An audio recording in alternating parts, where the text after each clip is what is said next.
한 번은 어떤 어르신께서 스케일링을 받았어요. 네. 그리고 7근 화택수를 받으셨습니다. 네. 근데 그 어르신 하시는 말씀이 스케일이랑 똑같은데 왜 나한테 돈을 더 받는 거야? 이러면서 화를 낸 거예요. 치과 입장에서 수익성이 많이 떨어지죠. 일일이 손으로 해야 되거든요. 인건비도 크잖아요. 인건비 대비 좀 수익성 많이 떨어지는 편이에요. 근데 2만 원이에요? 근데 이 2만 원도요, 야간 진료 기준입니다.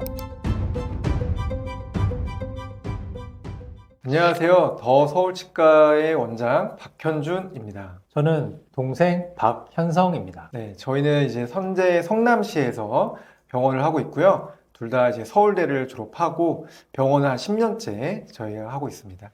실은 서울대에서는 쌍둥이 출신 치과사 저희 두 번째입니다. 첫 번째는 이제 저희 한참 선배님이시고 이제 교수님이신 분이 계시고 그 다음에 저희가 두 번째인 것 같고 그 이후로는 아직까지는 잘 모르겠습니다. 요즘 치과에서 가장 많이 보는 구강 질환은 무엇인가요?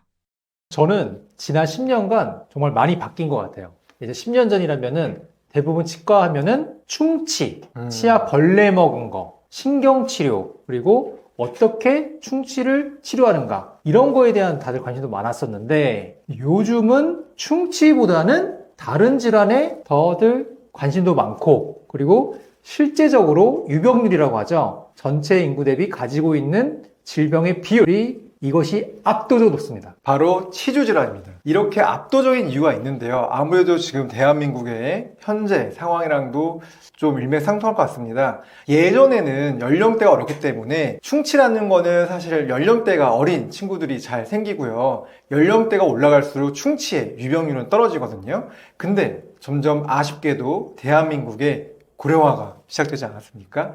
그러다 보니 점점점 치주질환이 더 많아지는 거를 실질적으로 저희가 10년 동안 병을 하면서 보고 있는 걸 느끼고 있습니다. 그렇죠. 이제 10년 전에 우리가 충치치료 했던 분들이 세월이 흐르면서 이제 자연스럽게 잇몸 질환, 치주 질환 쪽으로 넘어가는 것을 자연스럽게 관찰이 되고 있습니다. 맞아요. 세월 앞엔 장사가 없다고 하잖아요.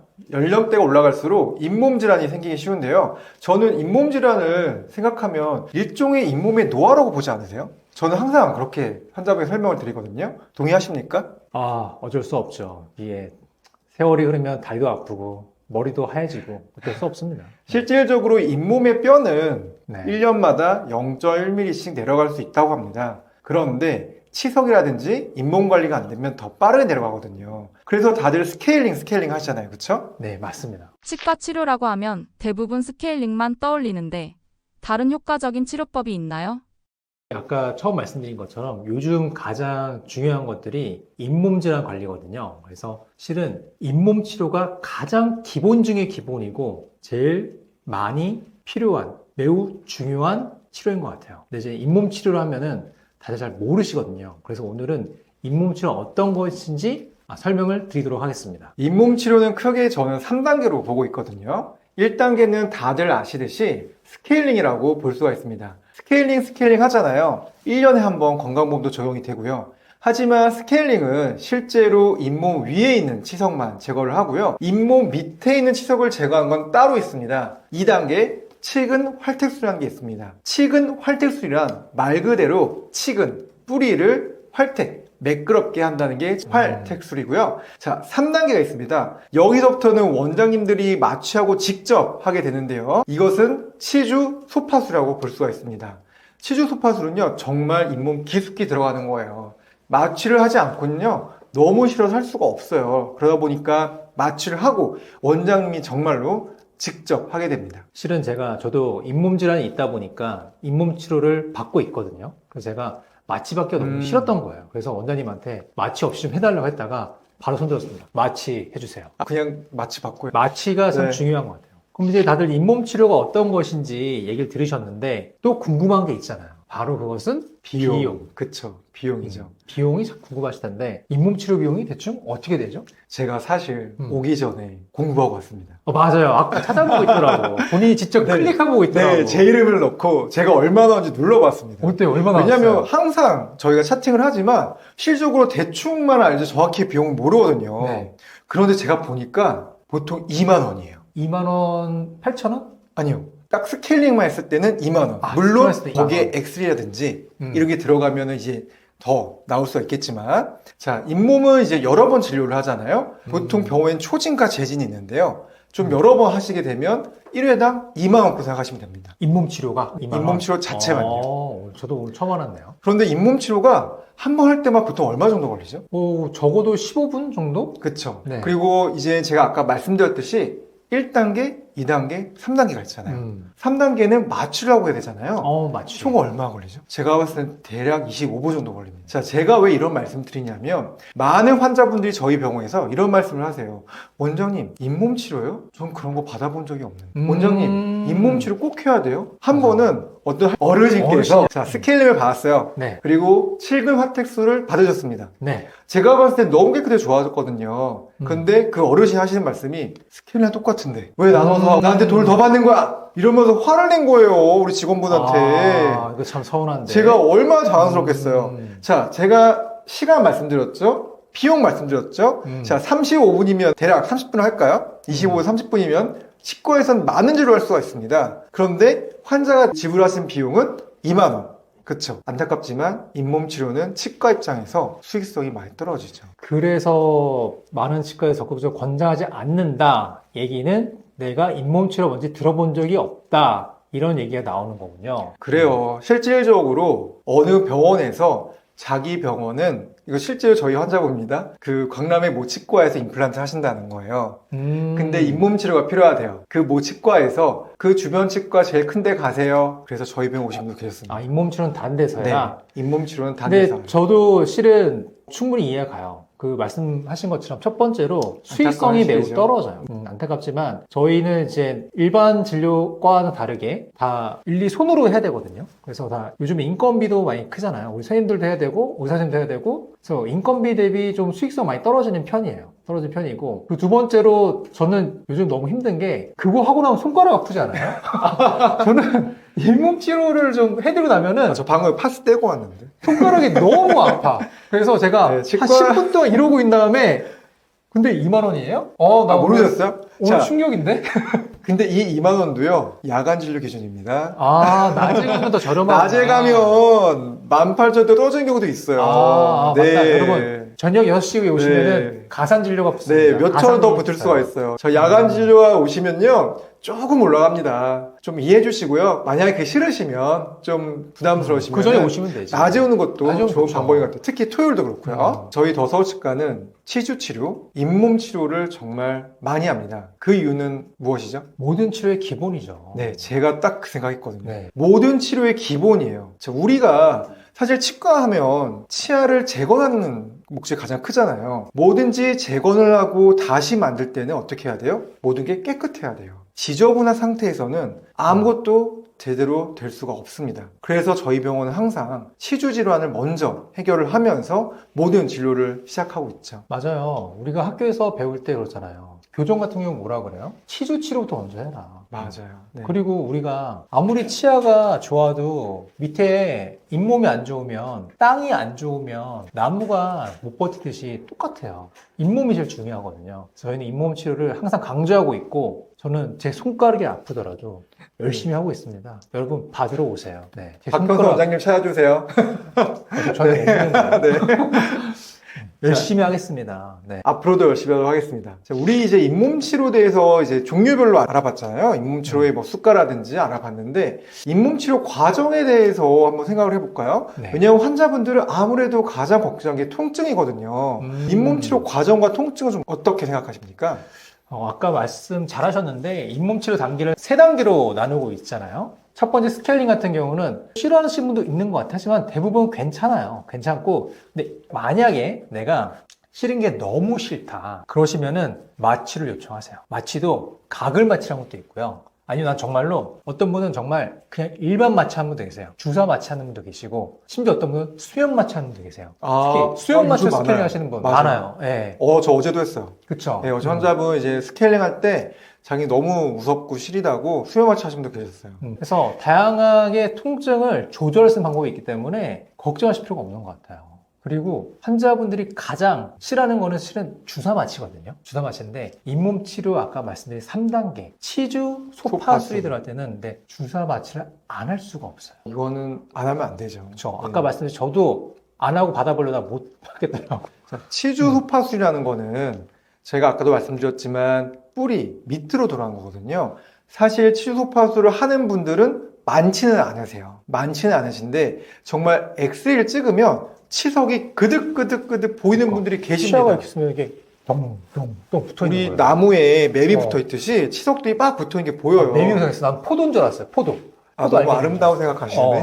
전 매미상부터. 네. 저 항상 매미라는 표현을 쓰거든요. 고목나무 매미. 그렇구나. 그래서 이런 분들은 정말 스케일러가 닿게 되면 너무 싫을 수밖에 없거든요. 치아 뿌리는 싫어요. 잇몸도 아파. 그래서 마취를 꼭 해야 됩니다. 그런데 이 마취 아까 말씀드린 두려워하지 마세요. 마취 도포 마취하고 무통 마취하고 아이고 우리 원장님이 비밀이 우리 마취 안 아픈 거 우리 비밀이었는데 이거 지금 다 얘기하는 거예요? 마취 안 아프게 하는 방법이 다 있습니다. 안 아프게 하면 되니까요. 두려워하지 마시고 꼭 받았으면 좋겠습니다. 네, 결론적으로 말씀은 가능합니다. 하지만 수요마취 못할 수 있는 케이스가 케이스가 있죠. 환자분의 기저질환이라든가 뭐 그런 것들이 있을 때는 저희가 고려를 좀 해야 됩니다. 하지만 일반적인 경우는 다 가능합니다. 저희도 요즘 수요마취를 정말 많이 하고 있거든요. 네, 수요마취 할 얘기 참 많지만 주기 다들 이제 생각해 보셨을 거예요. 과연 환자분이 많이 물어보세요. 원장님, 저는 그러면 스케일링 얼마 자주 받아야 돼요? 잇몸 치료를 얼마 자주 와야 돼요? 딱 드는 생각은 저는 정말 자주 받아도 좋다 생각합니다. 개인적으로. 저 실은 지난주 금요일에 스케일링 받았는데요. 저 방금 받고 왔어요. 저는 요즘 일주일에 한 번씩 받고 있는데 그건 좀 과한 것 같긴 하고 일반적인 경우는 저는 최소 3개월 치석이 잘 생기는 분들은 3개월 아니면 그 다음은 6개월 정말 안 생기는 분은 1년 이렇게 나눠서 설명을 드리고 있어요. 저는 이제 딱 드는 단어가 케바케였거든요. 정말 케이스 바이 케이스예요. 어떤 분은요, 어제 스케일을 했어요. 그런데 오늘 와도 뭐가 막 쌓여 있어. 지금 내 얘기하는 거죠?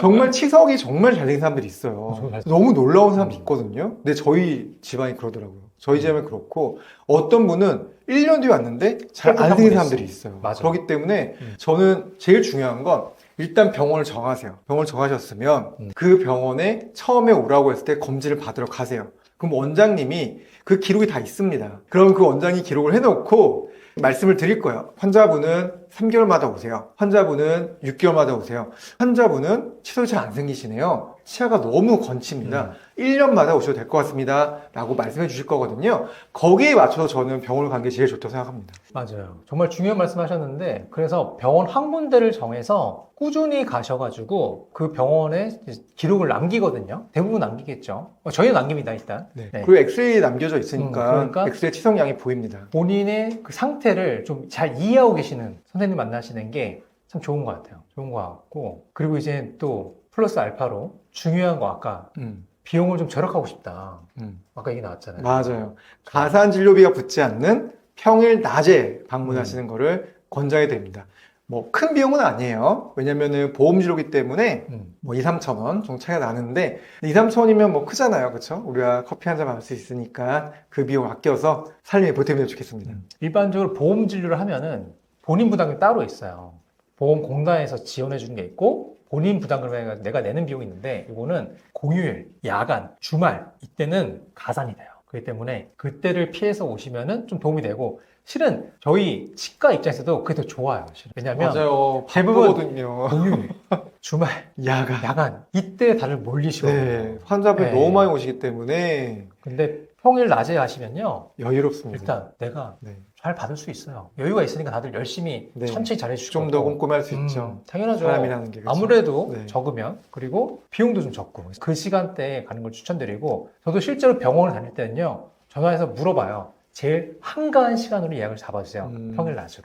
그것도 하나 큰 방법인 것 같아요. 그럼 마지막으로 또 그 차이가 있죠. 의원과 병원의 차이를 설명해 주세요. 네, 의원과 병원 두 가지가 있는데요. 사실 치과는 병원은 별로 없습니다. 맞아요. 그런데 병원이 되는 기준이 조금 당황스럽긴 한데요. 병원급에 가시게 되면 본인 부담금이 올라갑니다. 그래서 맞아요. 환자분 입장에서는 사실 병원급을 간다? 큰 메리트는 없는 것 같습니다. 그러니까 예를 들어서 이런 거예요. 우리가 이제 스케일링을 받는데 서울대학교 치과병원 가서 받고 싶다. 나는 꼭. 근데 그게 큰 차이 없습니다. 네.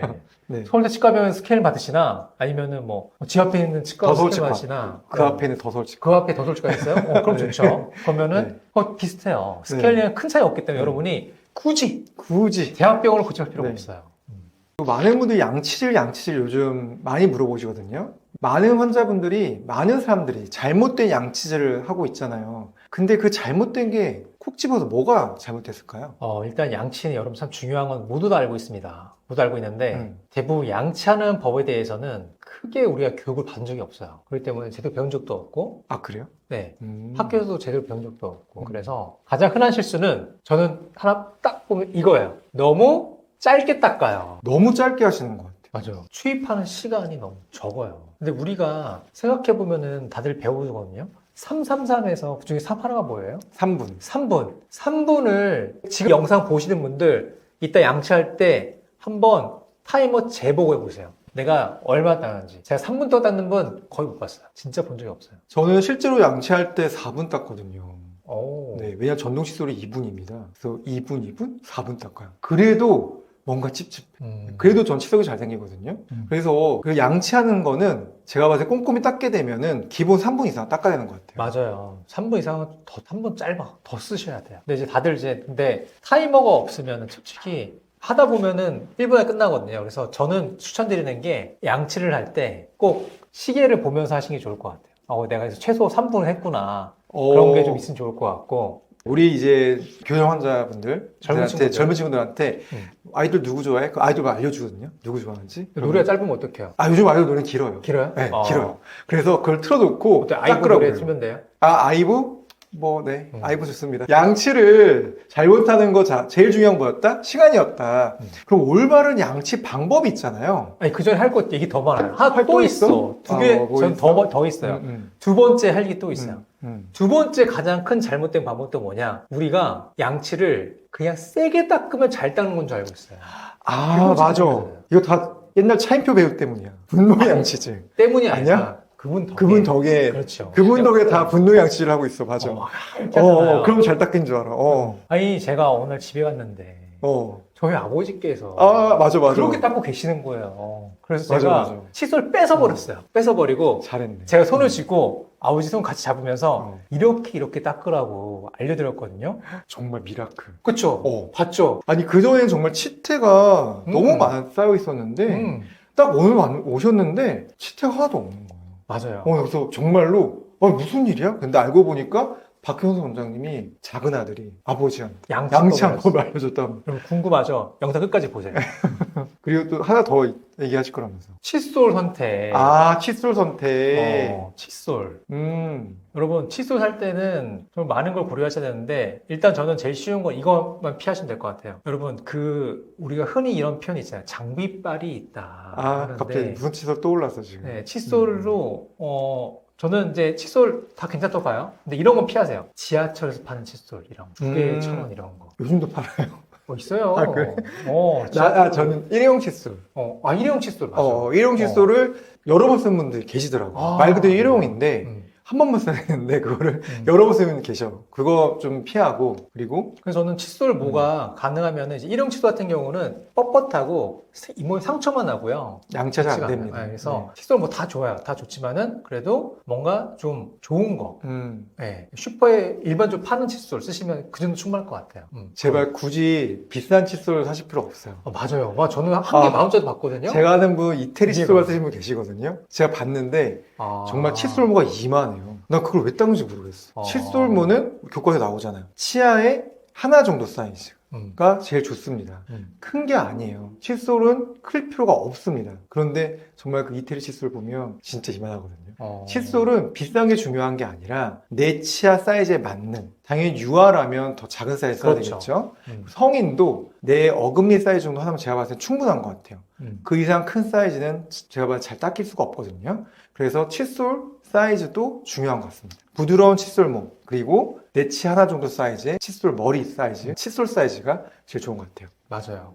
그래서 칫솔에 우리 몇천 원 투자해도 괜찮습니다. 합시다. 하지만 너무 비싼 거 할 필요 없습니다. 자, 그럼 이제 여러분들이 저를 궁금할 거예요. 그래서 원장님, 당신은 어떤 칫솔을 쓰십니까? 여러분, 저는 이 칫솔이 가장 추천됩니다. 저는 전동 칫솔을 쓰고 있습니다. 저도 동의. 전동 칫솔을 15년 동안 쓰고 있어요. 저도 그렇습니다. 그것도 음파형 전도 칫솔. P사 거를 쓰고 있습니다. 필립스. 아, 그렇게 얘기 되는 거예요? 저 최근에도 필립스 또 협찬을 했나요? 필립스 홍보대사 됐거든요. 저는 오랄비 노리고 네, 있어가지고 네. 저는 오랄비도 괜찮습니다. 네. 필립스 전동칫솔 쓰고 있고요. 음팡을 쓰고 있습니다. 그 이유는 이따가 말씀드릴게요. 올바른 양치법 얘기하면서. 자, 이제 우리가 아까 양치법 얘기 나왔잖아요. 자, 양치법 뭐가 제일 중요한 거예요? 근데 올바른 양치법은 이미 수많은 유튜브도 많이 나와 있고요. 맞아요. 다 나와 있는데 가장 중요한 양치법은 바스법입니다. 바스. 바스법이 제일 그렇게 하면 좋아요. 너무 어렵다. 그쵸. 근데 바스법 치면 다 나오거든요. 근데 바스법의 원리는 잇몸 질환에 가장 좋은 칫솔질 양치법인데요. 바스법의 원리는 뭐예요? 칫솔을 미세하게 떤다는 거죠. 그러니까 저는 그렇게 이제 저는 쉽게 좀 말씀드리려고 하는데 환자분들한테 저희 아버지한테 그랬어요. 아버지, 그 양치를 하실 때 치아를 닦는 느낌으로 하지 마시고 잇몸이 안 좋으신 분들은 잇몸을 닦는 느낌으로 닦아보세요. 그리고 칫솔모가 잇몸 사이사이, 치아 사이사이 공간들이 있잖아요. 거기에 칫솔모가 들어가는 느낌으로 닦아보세요 하고 칫솔모를 넣고 이렇게 흔들어 보세요 라고 했어요. 그리고 칫솔 각도 같은 경우는 이제 아래 치아는 이제 위로 쓸어야 될 거 아니에요? 그래서 위로 한번 쓸어 보세요. 완전 아래도 괜찮아요. 어쨌든 위로, 반대편으로. 위 치아는 아래로 해가지고 잇몸을 닦는 느낌으로 좀 닦아달라라고 말씀드렸더니 미라클. 역시 명이시네. 미라클이었어요. 우리 아버지가 그렇게 좋아하셨어요. 저는 그래서 음파 칫솔을 너무 신봉합니다. 지금도 15원째 쓰고 있고 고장나면 또 사고. 혹시 고장나면 피사에 또 돈 사고. 받았어요? 그러니까요. 필립스 보고 있나? 자, 중요한 건 또 있어요. 양치를 기본적으로 잇몸을 닦으면 닦기도 하지만 가장 많이 놓치는 부위가 있잖아요. 양치하고 나서. 환자분이 놓치는 거. 저는 개인적으로 봤을 때는 7번 디스탈 쪽? 맞아요. 치아의 뒷면입니다. 음. 다들 양치할 때 이렇게 닦잖아요. 음. 이렇게도 닦아요. 음. 아래도 닦아요. 자, 양치아가 있어요. 이렇게 닦아, 이렇게 닦아. 근데 칫솔을 세워서 뒤에 어금니 끝에 뒷면을 닦을 생각 못 하세요. 그거는 맞아요. 거기는 대부분이 잘 안 닦아요. 특히 이제는 입이 좀 작으신 분들 있잖아요. 그런 분들은 또 칫솔이 안 들어가시나 봐요. 거기가 잘 안 닦여서 충치가 있는 분들이 생각보다 많으시더라고요. 그리고 피가 좀 많이 나고. 그래서 저는 이렇게 말씀드려요. 내가 여기를 닦고 싶을 때는요, 내가 거기만 닦겠다는 생각을 갖고 칫솔모가 들어가면 닦이지, 닦다 보면 닦이겠지라면 절대 안 닦여요. 7번 디스탈 꼭 닦으셔야 돼요. 7번은 제일 끝에 있는 어금니를 말하는 그렇죠. 겁니다. 네. 우리가 이제 양치를 하실 때 저는 꼭 이제 제 가족들도 강조를 하는데 나눠요. 그러니까 우리가 한 번에 위를 다 닦고 한 번에 또 아래를 다 닦고 이런 식으로 하는 게 아니라 나눠요. 4분할을 해요. 4분할해서 최소 30초 이상은 내가 오른쪽 위를 먼저 닦는다. 그리고 30초 지나면은 아래를 닦는다. 넘어가면서 이렇게 해야지. 안 그러면은 내가 어딜만 더 많이 닦고 어딘 또 안 닦고 되거든요. 그래서 시간 분배를 해가지고 닦는 걸 제가 좀 권장을 드려요. 그러면은 골고루 닦을 수가 있어요. 양치 외에 또 우리가 할 수 있는 구강 관리법은 뭐가 있어요? 요즘 워터픽 정말 많이 쓰지 않으세요? 워터픽 좋죠. 저도 정말 좋다고 생각을 해요. 사실 저는 워터픽을요 20년 전에 썼었어요. 있었죠. 우리 집에 있었어요. 저희 집에 있었어요. 그 당시에 워터픽이 너무 좋았는데 워터픽은 저는 일단 치간 칫솔 대용으로도 사용할 수 있고 그리고 음식물이 꼈을 때 효과적으로 제거가 되고 근데 워터픽 가장 큰 문제점이 하나가 있어요. 뭐요? 전 그래서 20년 전에도 썼을 때도 안 썼거든요. 쓰다가 결국에 안 썼다는 네. 얘기구나. 왜냐하면 워터픽은 물을 담궈 놓잖아요. 가습기랑 똑같아요. 세균이랑 물때가 너무 잘 낍니다. 이거 관리를 정말 철저히 하셔야 돼요. 이게 관리가 안 되면 워터픽을 세균 그득그득한 물 쏜다? 세균 안녕. 저는 그래서 워터픽을 정말 요즘도 사실 워터픽이 한 2년 전부터 중요하다. 갑자기 확 또 홈쇼핑을 사면서 붐이 일어났거든요. 근데 가장 중요한 거는 워터픽의 청결 관리입니다. 가습기처럼 정말로 청결을 잘 하셔야 돼요. 저는 개인적으로는 치간 칫솔 꼭 쓰셔 말씀드려요. 특히 이제 보철물이라는 표현을 쓰는데 치과에서 치아를 씌우는 크라운을 했다던가 아니면 임플란트를 했다던가 그런 분들은 치아 사이 공간에 음식물이 자주 껴요. 그러면은 이게 양치로는 잘 안 빠졌다 했거든요. 그래서 치간 칫솔을 항상 좀 쓰라고 말씀드리고 개인적으로 저는 치간 칫솔 매번 쓰고 있어요. 하루에 3-4번씩 쓰고 있어요. 저는 이제 치간 칫솔 쓰라고 말씀을 드리고 권장을 드리고 또 치아 칫솔 사이즈도 많이 물어보세요. 근데 물어보시는데 저는 일단은 치아 사이를 이렇게 빡빡하게 들어가는 거. 너무 좀 헐겁게 들어간 거는 좀 잘 안 닦일 수도 있기 때문에 좀 꽉 찬 느낌의 치간 칫솔 사이즈를 권장드리고 그 두 번째는 또 어떤 형태를 또 물어보시는데 저는 좀 기역자로 꺾인 게 있어요. 그거를 좀 권장드려요. 왜냐면 일자는요 잘 안 들어가요. 근데 안 그걸 들어가서. 휘어서 쓰지 않나요? 근데 그래서 또 끊어져. 그래서 제가 저희 병원에는 우리 더서울치과에는 제가 스카이덴트. 기업자를 그런 얘기 해주시면 안 돼요. 자꾸 제품 홍보를 해요. 네네네. 기억자로 되어 있는 기억자로 된 걸 제가 갖다 놨어요. 그리고 잇몸치료 할 때마다 찰수를 하나씩 꺼내서 사용을 같이 하면서 알려드려 쓰는 법을. 그거 하나 드리죠. 저 선물로 드립니다. 네, 선물 드려요. 그래서 꼭 일회용이 아니거든요. 음. 가져가서 또 쓰시면 됩니다. 중요한 말씀하셨어. 네. 다들 치간시술이 일회용인 줄 아세요. 그래서 아니 이거 하나에 몇백 원, 1,000원인데 이거를 매번 쓰라고 그러면 하루 몇 총이 쓰는 거요? 하시는데 아니에요. 저는 한 번 사면은 한 일주일 넘게 쓰는 것 같아요. 그거 깨 씻어서 쓰면 되니까. 그러니까 그래서 저는 치간시술을 좀 강조드리고 권장드리고 있습니다. 구강세정제는 어때요? 구강세정제요? 구강세에 대한 의견 한번 원장님 생각 궁금해요. 저는 구강세정제 제일 중요한 거 말씀드리자면은 환자분 많이 물어보시거든요. 구강세정제에 대해서. 여러분 양치 안 하고 구강세정제 쓰면은 아무 효과 없습니다. 광고 보면 세균을 다 죽여주잖아요. 근데 양치를 안 하고 구강세정제만 쓰시면은 그게 큰 효과가 없을 수 있어요. 그 이유는 바로 저 지금 떠오르는 게 있어요. 세균막이라는 건데요. 우리가 이제는 아까 물때란 얘기를 했는데 치아들도 안에 세균들이 있거든요. 세균이 막을 형성해서 바이오필름이라는 걸 만드는데 그렇게 되면은 아무리 구강세정제를 써도 세균들이 절대 죽지 않아요. 그냥 상쾌한 그 맛, 그 느낌으로 많이 쓰시는 거지. 근데 내가 정말 구강을 아예 청결하게 하고 싶다. 그러면은 꼭 양치하고 쓰셔야지 효과가 좋습니다. 효과를 극대화시키고 싶다? 그러면은 꼭 양치하고 나서 쓰시는 거지 양치하기 전에 쓰시는 거는 효과가 좀 많이 떨어져요. 제가 왜 무슨 생각을 하냐면 항상 이제 환자분들이 물어보시거든요, 저한테. 원장님 양치 안 하고 그냥 가글만 하면 안 돼요? 그래서 제가 뭐라고 하는지 알아요? 욕실 청소 안 하세요, 그래요. 그러네. 여러분 욕실 청소할 때 뿌리고 하면 끝인가요? 솔질을 안 것도 하면 나오긴 하던데. 그래도 물을 하더라도 솔질을 해야지 다 지워지지. 그러네. 네. 뿌려서 다 제거된다? 그런 게 있을 수가 없습니다. 근데 실질적으로 강아지용도 팔거든요. 치석을 녹이는 뿌리는 약을요. 말이 안 되죠. 생각을 해보면. 네, 저는 그 말이 안 돼요. 왜냐하면 치석을 녹일 정도다? 뭘 녹이겠어요? 치석을 녹일 정도면 다 녹지. 그러니까 말이 안 되는 거예요. 그래서 그러겠네. 물리적으로 제거가 제일 중요하기 때문에 양치를 하고 구강 청결제를 가글액을 꼭 사용하셔야 돼요. 네. 그러면 도움이 많이 될 것 같아요. 근데 구강세정제, 가글액만 쓴다? 큰 도움이 안 될 수 있어요. 맞습니다. 근데 뭐 상쾌하긴 하더라고요. 저도 가끔 쓰긴 하는데. 이렇게 우리가 열심히 관리를 내가 혼자 했어요, 집에서. 그럼 치과를 좀 덜 가도 되지 않을까요? 아니, 절대 되나? 그렇지 않아요.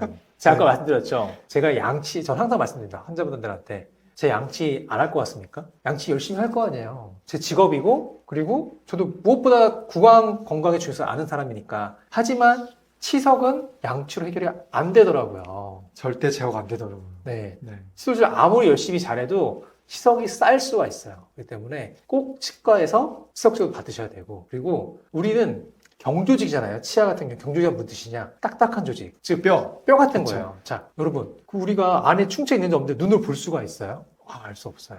때문에 꼭 엑스레이를 찍어가지고 확인하실 필요가 있어요. 그리고 더 중요한 거는 우리가 치과에 가서 확인할 수 있는 게 우리는 이제 치아만 본다고 생각하시잖아요. 근데 실은 치과에 가서 엑스레이 찍으시잖아요. 의사 선생님들이 턱도 다 볼 줄 아세요. 근데 가끔 턱에 구강암. 우리가 모르는 질환들이 있어요. 예를 들어서 아까 말씀하신 구강암. 구강암. 실질적으로 구강 환자분이 발견이 되셨죠. 근데 그분이 너무 안타까웠던 게 뭐냐면 저한테 4년 전에 오셨거든요. 자기 엑스레이가 너무 싫다는 거예요. 찍기 싫다 해서.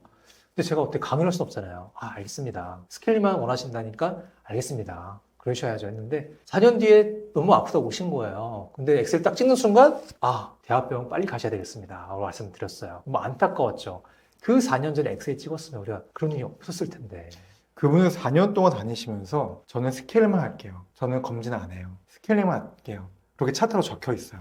그래요? 스케일만 하고 가셨는데 올 때마다 그래서 저는 이제 갈 때마다 엑스 찍어보셔야 되는데 저도 아픈 게 없는데요. 이러셨던 분이 원장님 이번엔 너무 이상해요. 너무 아파요. 치아 흔들려요. 찍었더니 그냥 잇몸 질환이 아닌 구강암이셨어요. 여러분 이제 잇몸의 중요성에 대해서 많이 설명을 드렸는데 다들 궁금하실 거예요. 그러면은 잇몸병은 도대체 초기 증상이 뭘까요? 저는 환자분들한테 항상 이 말씀 드리거든요. 잇몸에서 피가 난다? 그것은 바로 병원에 가라는 내 몸의 사인입니다. 저희 이제 학교 다닐 때 우리 교수님이 말씀해 주셨던 얘기가 떠올라요. 저는 이제 교수님께서 하신 말씀 중에 자 생각을 해보세요 여러분. 눈에서 피가 나요. 어때요?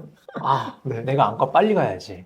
큰일 났다 생각하시는데 양치하다 잇몸에서 피가 나요. 피가 좀 났네. 내일 괜찮겠지. 이렇게 생각하시는 분 많거든요. 그런데 잇몸에서 피가 난다는 얘기는 내가 잇몸병이 시작되고 있다는 가장 첫 신호거든요. 이것을 절대 무시하지 않길 바랍니다. 잇몸병의 초기 증상은 바로 잇몸에서 피가 나는 겁니다. 출혈이거든요. 출혈이 난다, 잇몸병이 시작된 거기 때문에 반드시 치과에 가셔서 진단을 받으셔야 돼요. 상처난 거 빼고요. 이렇게 잇몸병이 시작이 됐는데 잇몸병을 방치하게 되면 결국 어떤 문제가 됩니까? 교과서적으로 공부하신 박 원장님 말씀해 주실까요? 자, 잇몸 질환은 네. 우리가 치은염과 치주로 나눌 수 있는데 초기는 치은염입니다. 단순히 치아 주변을 둘러싸고 있는 잇몸들의 염증이 잡히는 건데요. 그 염증이 심해지면 잇몸뼈까지 염증이 퍼지됩니다. 그렇게 되면은 우리가 치조골, 잇몸뼈가 파괴가 되기 때문에 이것 때문에 나중에 치아가 흔들리고 결국 빠지게 되는 거죠. 이 잇몸병을 가장 일으키는 주 원인은 바로 세균인데요. 그 세균이 바로 어디에 많이 서식하고 있죠? 치아에 있는 치석입니다. 저희가 오늘 하루 종일 잇몸에 대해서 얘기를 하고 있는데요. 이 치석이 자체가 실제로 세균이 사는 아파트이기 때문에 이 치석이 내 치아에 붙어 있으면 점점점 잇몸을 내려가면서 잇몸 뿌리쳐 내려가거든요.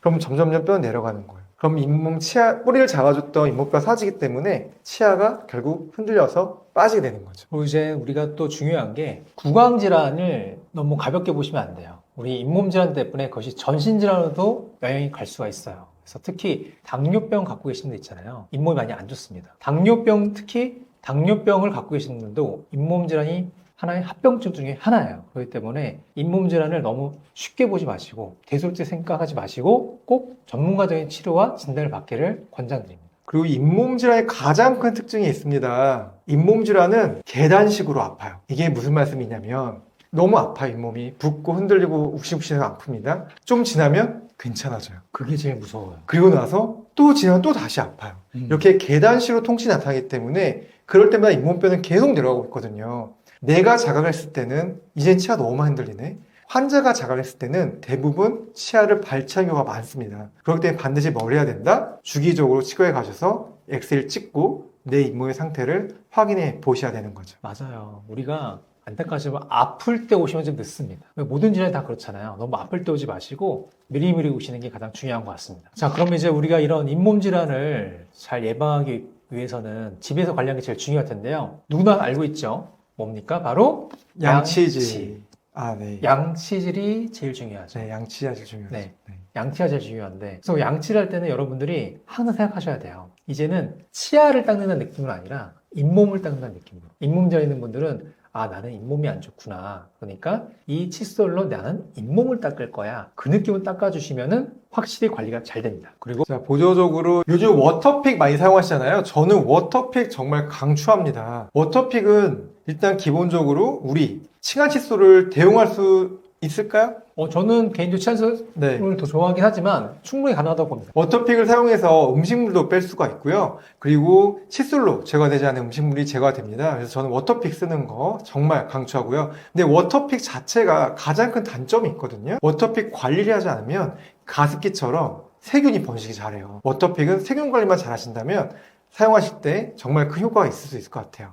그래서 저는 제 욕실에 가면요. 치간 칫솔, 칫솔 두 가지 같이 있어요. 그리고 저는 칫솔도 다들 많이 궁금해 하시는데 만약에 내가 양치하기 좀 어렵다 하시면 전동 칫솔 쓰세요. 확실히 편하고 좋습니다. 나는 양치의 달인이다. 잘할 수 있다. 일반 칫솔 좋습니다. 그러니까 제일 중요한 거는 잘하느냐. 그리고 하느냐. 안 하는 것보다는 하는 게 제일 중요하다는 거를 강조를 드리고 싶어요. 그리고 요즘 환자분들께서 이제 치과에서 많이 처방한 약 중에 하나잖아요. 가글약 클로르 헥시딘에 대해서 많이 물어보시더라고요. 클로르 헥시딘은 사실 일반 의약품이긴 한데요. 이거는 의사의 권장 하에 사용하는 게 맞을 것 같은데 그 이유 한번 설명해 주실까요, 박 원장님? 네, 클로르헥시딘 다들 많이 궁금해 하시던데 클로르헥시딘 같은 대체 경우는 뭔가? 왜 치과는 중요한 항상 게 이걸 처방해 주지? 근데 내 것도 처음 아니에요. 감기를 아, 했을 때. 맞아요, 맞아요. 구강 내 세균을 죽여주는 역할을 합니다. 일반 세정제랑은 달라요. 구강 세정제는 그런 기능이 없는데 클로르헥시딘은 정말 구강 세균을 죽이는 소독약이라고 보시면 돼요. 그래서 우리가 포타딘,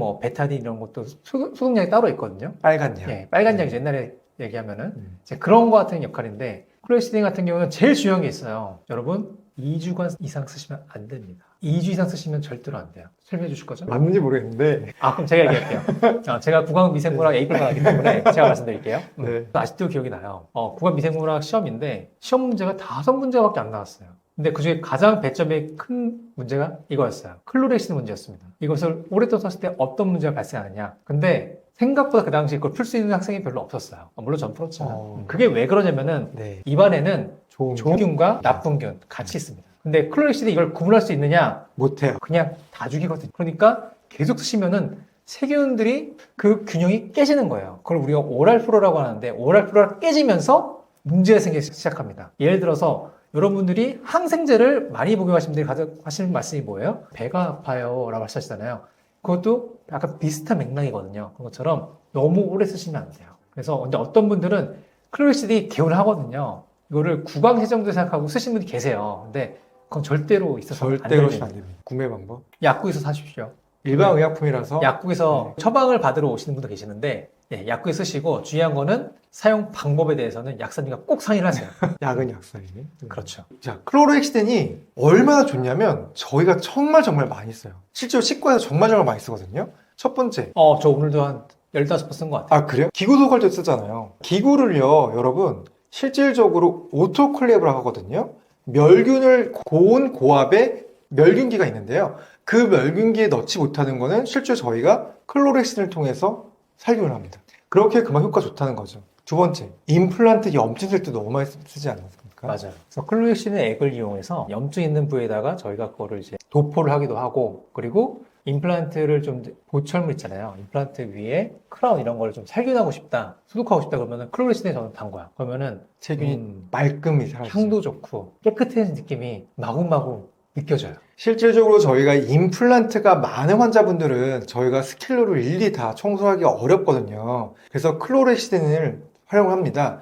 치간 칫솔에 클로레시딘 한번 담가서 치아를 닦아보세요. 정말 치아가 개운해지고요. 그 사이에 염증이 잡히게 느껴질 겁니다. 이렇게 좋은 클로레시딘 사용할 때 중요한 사항이 있습니다. 그 중요한 사항은 바로 장기간 사용하시면 안 됩니다. 아까 말씀드렸듯이 우리 입안에는 좋은 세균, 나쁜 세균 두 가지가 양립되어 있는데요.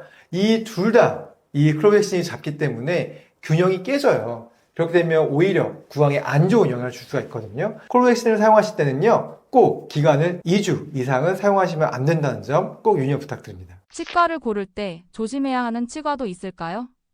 요즘 치과에서 협회에서 일을 이제 하고 있거든요. 요즘 치과계에서 가장 주의 깊게 보는 쪽들은 불법 광고하는 쪽을 많이 걱정을 하고 있어요. 왜냐면은 광고조차도 불법을 시작하는데 나머지는 괜찮을까 싶고, 불법 광고 자체가 비정상적인 방법을 많이들 하거든요. 제일 간단한 건 이제 여러분 이제 유튜브 많이들 보시잖아요. 유튜브를 딱 클릭했을 때 이제 광고가 상당히 뜨지 않습니까? 거기에 이제 뭐 비용 뭐 얼마 해가지고 뭐 예를 들면 우리가 지금 성남시에 있다. 그러면 성남시 주민 누구에게는 얼마 혜택을 준다 하고 클릭을 해보면은 거기에 이제 자기의 인적사항을 넘기게 돼 있어요. 뭐 내 이름, 뭐 휴대폰 번호, 그리고 뭐 어떤 곳 이런 것도 있대요. 어디 치아를 임플란트 할 거냐, 뭐 몇 개 필요하냐 그런 것도 적어라. 다양한 정보를 빼가는데 그런 정보들을 거래를 합니다. 그래서 그 정보를 사가지고 치과에서 그런 정보를 사는 곳들이 있어요. 불법 광고 업체랑 같이 운영하는 치과들이 있어요. 이제 그런 데가 항상 문제가 좀 많이 되더라고요. 저는 개인적으로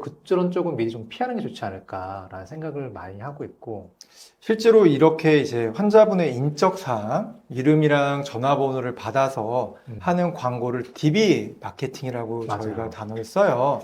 DB 마케팅 자체가 불법이거든요. 그리고 이 DB를 서로 주고받으면서 팝니다. 그러면서 환자분들의 이런 인적사항을 통해서 병원들이 환자 유인을 하는 거죠. 개인정보를 이용하는 거예요. 근데 이렇게 DB 광고로 이제 사실 예전에 강남에 이제 투명치과라고 해서 실질적으로 제대적으로 이제 쉽게 해서 먹튀 치과로 큰 소란이 있었는데, 이런 것이 사실 아직도 지금 SNS 광고를 통해서 진행이 되고 있다는 게 좀 안타깝고요. 이런 광고를 통해서 가는 치과는 조금 멀리 하셔야 되지 않을까 싶네요. 또 이제 가격도 많이 물어보세요. 이제 요즘 상담하다 보면은 이런 말씀 하십니다.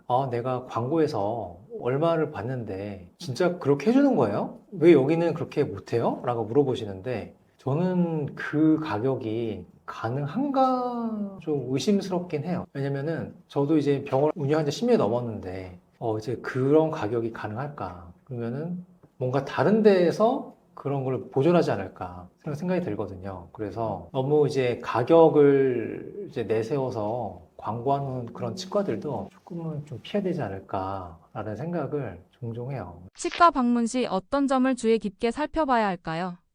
경력을 너무 허위로 썼는 데가 많아요, 생각보다. 예를 들어서 하버드 대학교에 2주 동안 뭐 짧은 코스가 하나 있거든요. 그런 걸 듣고 와서 나는 하버드에서 공부를 했다고 광고하신 분들 제가 본 적이 있어요. 양열 보셨을 때, 지금 학교 같은 경우도 허위도 많아요. 특히 맞아요. 서울대 같은 경우는 서울대를 안 나왔는데도 불구하고 서울대에서 단기 무슨 코스가 있거든요. 그런 거 듣고 서울대 나온 것처럼 포장해서 쓰는 분들이 많더라고요. 저는 개인적으로 서울대 출신으로서 그런 점을 좀 피하는 것이 좋지 않을까. 근데 뭐 그분들이 정말로 본인이 정말 자신이 있고 그러면 굳이 그렇게 쓸 필요 없는 거잖아요. 그런 이력을 허위를 쓴다는 것 자체가 저는 조금 문제가 있는 것 같습니다. 사람의 양심의 문제, 의사의 양심. 네, 그래서 그런 기본적인 양심도 지키지 않는 의사 선생님이 진료에선 양심이 있을 수 있을까? 그래서 저는 허위 양력 쓰는 원장님들은 저는 아니라고 봅니다. 참, 근데 알기가 어렵죠. 환자분 입장에서는. 그게 또 있어요. 문제예요. 학교를 어디로 나는지를 봐야 돼요. 보통 보면은 뭐 대학 뭐 석사 박사 이런 거 적어 놓은 데는 대부분 이제 허위가 아니라 이제 학력 세탁을 하시는 분들이 많으시고 어디 치과 대학 어디 뭐 치과 대학원 딱 정확히 명시하는 곳은 진짜로 학교를 나온 분이 많으시죠. 그래서 제가 봤을 때는 뭐 다른 학교 정말 석사만 갑자기 적혀 있다 그리고 박사만 적혀 있다 그리고 그냥 외국 대학 이름이 그냥 막 적혀 있다 그럼 그거는 제가 봤을 때는 대부분 근데 저는 이런 분도 아니에요. 봤어요. 안타까운데 네. 학부는 서울대학교를 나오셨어. 아. 근데 치과대학원을 저희가 서울대학교 치과 전문대학원 출신이거든요. 근데 그 당시에는 저희가 서울대 치과대학을 바로 못 갔어요. 대학교를 졸업하고 나서 대학원을 대학 좀 가야 갔어야 되는 되죠. 건데 네. 서울대학교 졸업하고 부산대 치의학 전문대학을 나왔는데 자기는 서울대학교 나왔다고 적으신 분을 제가 봤어요. 그런 것도 어렵네. 있어요.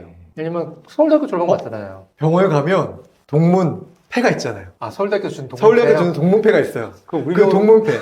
그거를 확인하세요. 원장실에 가셔서. 우리 동문회 어딘지 알아요? 네, 상담실에 있어요. 그쵸. 근데 상담실에 환자분들 거의 잘 안 보잖아요. 그렇구나.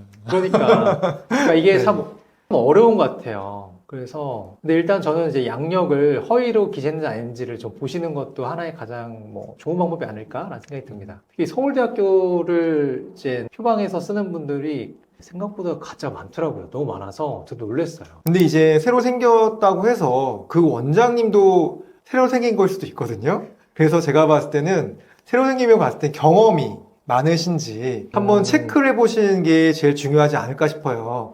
아무래도 의사는 경험이 제일 중요하지 않습니까? 어딘지 맛집도 마찬가지예요. 식당도 새로 생기면 뭐 가보고 싶잖아요. 맞아요. 맛있을 것 같고 또 하시고 이제 치과나 병원도 가면 막 시설이 최신식일 것 같고 다 좋을 것 같아요. 맞아요. 좋을 수 있어요. 좋을 수 있는데 그거와 의료진의 질은 실력은 별개로 생각하셔야 됩니다. 네. 그것이 동일시되면 안 되는 것 같아요. 우리가 외형만 보고 화려하다고 해서 그 안에 계시는 분들이 수준이 실력이 좋을 거다라고 생각하시는 거는 조금 위험할 수 있어요. 별개로 보셔야 되는데 그렇다고 우리 병원 인테리어 나쁜 건 아니거든요. 근데 나쁘진 하지만 병원 선택할 때 인테리어만 보고 하신 건 또 아니다. 그래서 가능한 중요한 거는 나를 치료자는 누구냐 제일 중요한 것 같고 임플란트 같은 치료도 마찬가지예요. 다들 결정하실 때 고민 정말 많이 하시거든요. 비용도 상당히 중요하죠. 그래도 중요하지만은 저는 항상 말씀드려요. 누가 심느냐가 제일 중요하다. 그러니까 결국 의료 서비스 같은 경우는 의료 서비스를 행한 실제 행위를 하는 의사 선생님이 제일 중요한 것 같아요. 그래서 다른 것보다는 의사 선생님을 보고 하시는 게 제일 좋을 것 같아요. 근데 그게 제일 어렵죠. 과잉 진료를 하는 치과를 어떻게 구별할 수 있나요?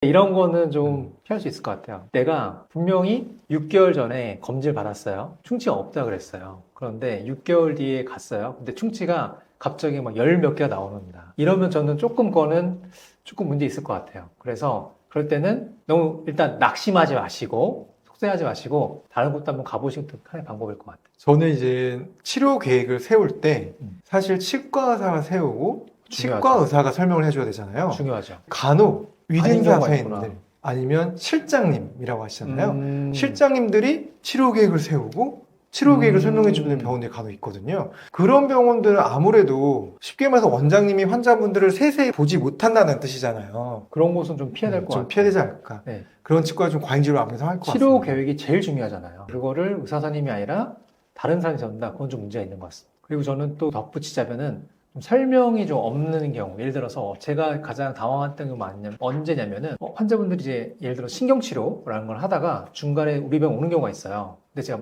여쭤봐요. 신경치료가 혹시 왜 들어갔나요? 라고 여쭤보면은 절반 맞아요. 이상이 몰라요. 저는 그건 좀 문제 있는 것 같아요. 네. 맞아요. 그래서 저는 이제 내가 치료받을 때 이유가 뭔지, 음. 원인이 무엇인지 좀 설명해주는 치과를 선택하면 참 좋지 않을까라는 생각이 들었습니다. 그렇게 하면 과잉 진료를 피할 수 있지 않을까 싶네요. 그리고 제일 좋은 거는 이제 과도하게 이벤트나 할인을 하는 경우. 또 이런 거 있잖아요. 하나 심을 때는 얼마인데요. 하나 더 심으면은 얼마 좀 비용 낮춰줄게요. 그냥 요것도 심으세요.